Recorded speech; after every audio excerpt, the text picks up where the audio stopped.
Jadi guys, semula saya agak memilih topik-topik yang akan saya bahas di konten-konten saya.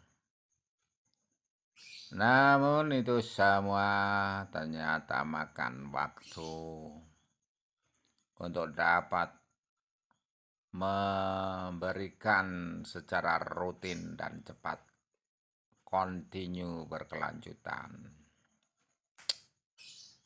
Padahal waktu begitu cepat dan semua mesti harus segera dapat disampaikan di dalam hidup sehari-hari. Nah guys, apa yang menjadi pertanyaan dari hari ke hari tentang kehidupan mesti selalu dapat dilakukan dan dijawab. Banyak sekali filsafat atau pemikiran yang berbeda sering membuat kita sering merasa tidak tepat pada suatu waktu dengan tuntutan dan kehidupan kita. Oleh sebab itu, perlu kita pahami bahwa di dalam hidup ini selalu ada dua kutub atau dikotomi yang berbeda. Ada orang yang kurus, pasti ada orang yang gemuk. Orang yang suka hal yang besar, pasti ada suka hal yang kecil. Nah, sering kita merasa tidak percaya diri bila menghadapi perbedaan antara yang ideal dengan yang tidak ideal. Sehingga kita sering menjadi orang lain yang bukan diri kita. Hal itu membuat kita tidak orisinil dalam melakukan sesuatu. Padahal jelas tidak ada orang yang sama di dalam hidup. Memang ada sifat-sifat antara di antara keduanya. Antara gemuk dan kurus ada yang seperempat gemuk, seperempat kurus. Ada tengah-tengah. Ada yang sepertiga, seperdelapan. Ada yang agak kurus, agak gemuk. Yang tengah-tengahnya yang berbadan ideal. Itu namanya sifat antara. Nah, di dalam sifat antara itu kita mendapati berbagai alternatif. Tidak ada yang gemuk, maka tidak ada yang kurus. Bukan itu saja, masih ada yang lain. Demikian juga tentang kehidupan, kita sering merasa tidak percaya diri bila kita melihat orang sukses, sementara kita tidak sukses. Ada orang yang mempunyai mobil banyak dan mewah.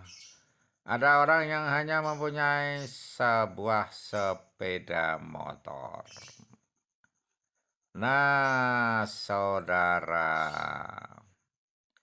hal itu yang membuat kita sering merasa tidak percaya diri.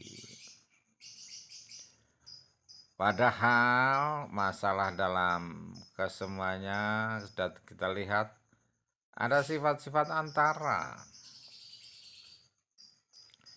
Dan ada yang dapat menghubungkan. Dari seorang gemuk dapat dengan mudah menjadi seorang kurus. Nah, Yang dibutuhkan di sini bukan kalau saya melihat diri saya kurus, maka saya akan harus menjadi gemuk seperti orang lain. Kalau diri saya miskin, maka saya akan harus menjadi kaya seperti orang lain.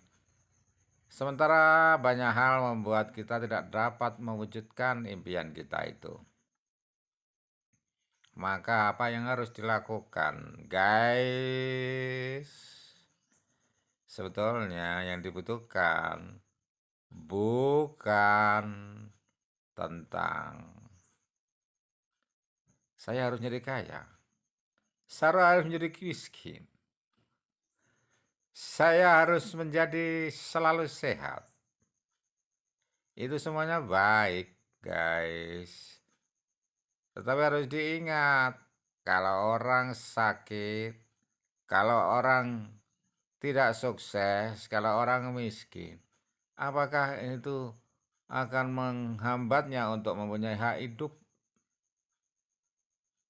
Semua orang butuh kehidupan dan mereka mempunyai hak untuk hidup itu, guys.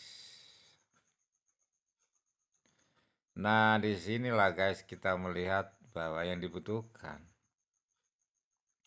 meskipun orang itu sakit, meskipun orang itu miskin, meskipun orang itu kurus, meskipun orang itu kaya, meskipun orang itu gemuk, meskipun itu orang apapun kondisinya,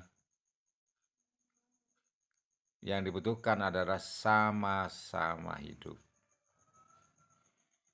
Bukan kondisi akhir yang membuat mereka merasa bahagia dalam kehidupan, tetapi pada proses kehidupan itu sendiri. Menerima keadaan. Walaupun tetap bekerja keras, atau walaupun tetap bekerja keras, tetapi mereka dapat menikmati kehidupannya, menjalani dengan tidak terlalu berpikir negatif.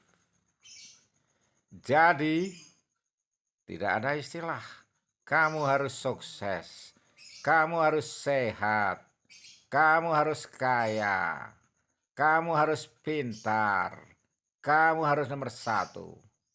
Buang jauh-jauh itu, guys, kalau itu terlalu mencengkeram dalam kehidupanmu. Tetapi nikmatilah kondisimu. Kalau kamu harus kaya, nikmatilah upayamu untuk menjadi kaya, tapi tidak ada keharusan. Yang ada adalah keharusan. Kamu harus hidup. Selama kita hidup, kita dapat melakukan apa saja. Hidup dengan proses semangat, bahagia, menjalani hari demi hari dengan kepastian hati.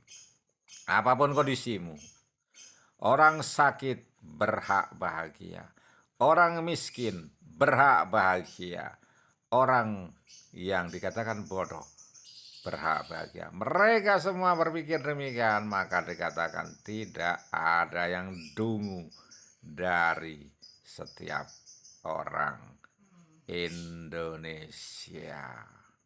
Inilah yang harus dibongkar dengan motivasi filsafat yang benar. Dan inilah kehadiran dari Yonatan Rarjo, motivator filsafat, pengarang 8 novel. Tidak ada orang Indonesia yang dungu. Orang Indonesia tidak ada yang dungu. Catat ini, saudara. Motivasi filsafat berpikir yang benar, yang positif, yang masuk akal. Semua orang berhak atas kehidupan.